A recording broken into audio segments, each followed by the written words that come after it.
Well, here comes Comey again, the disgraced FBI director attacking the National Rifle Association, arguing the group, quote, sells fear to gun owners.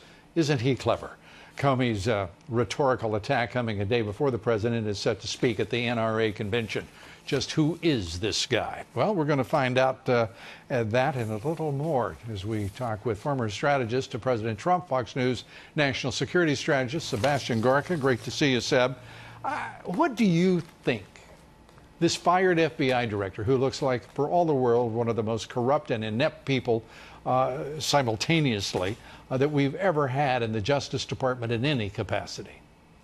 I can simply share with you the texts I'm getting from FBI agents today who are just shattered that one man, along with some cronies, have managed to destroy one of the most prestigious institutions, not in America, but in the world. Not too long ago, G-Man was a term of endearment, something to be respected. And this man's ego, he is a craven coward. He is a liar. He is despicable. And this is a man who has allowed his personal politics and his narcissism to get in the way of doing his job as one of the most senior figures in the United States government. So he's making matters worse every day, Lou. Yeah, I'm not going to let the FBI agents off, though, in the field. I don't know of one who's had the guts to say this is wrong. We're not going to do this. Instead, they have their guns drawn as they go into Paul Manafort's house in a pre-dawn raid, frisk a man's wife. This FBI surveilling the president's attorney. This is not courage. These are not men of action. These are not G-men. These are members of a police state law force that has somehow come up in place of the FBI. I find their conduct in this, from top to bottom, absolutely reprehensible.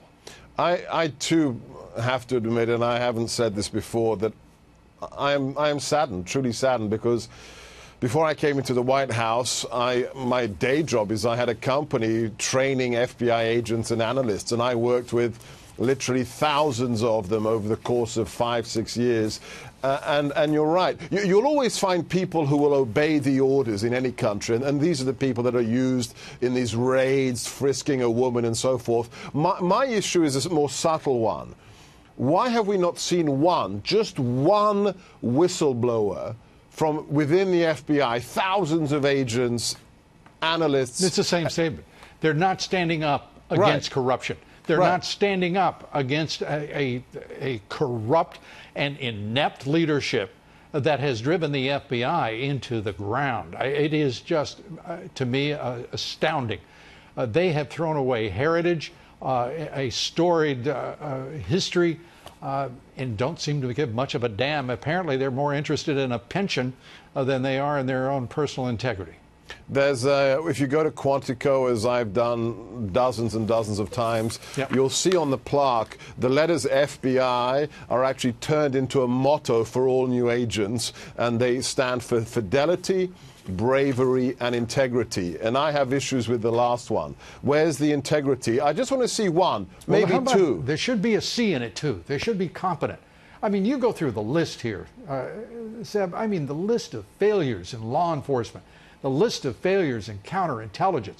I mean, do you realize we've got, at the center of this witch hunt against the President of the United States are two men, that is, James Comey and Robert Mueller, who have led the FBI into declining convictions.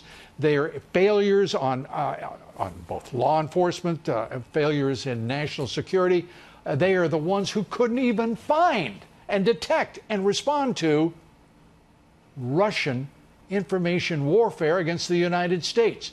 And instead, they turn it into the farce that it has become, trying to subvert a duly elected President of the United States. And we have a cowardly, gutless bunch of establishment minions in Mitch McConnell and Paul Ryan, who won't stand with this president. It is appalling what we are witnessing in Washington, D.C. I hate it when you beat about the bush, Lou. But let's apportion You don't have to wait long. Let's apportion blame a little bit more broadly. We must not leave out, it's not just the FBI in the 7th floor, it is also, the heart of this all is John Brennan and Clapper. Remember, it was Clapper who told Comey I'll to take give on each that one briefing. of those snakes at a time, but right now we've got an FBI that's deeply in crisis. Where Agreed. is the FBI? Where is the NDI? I have no idea.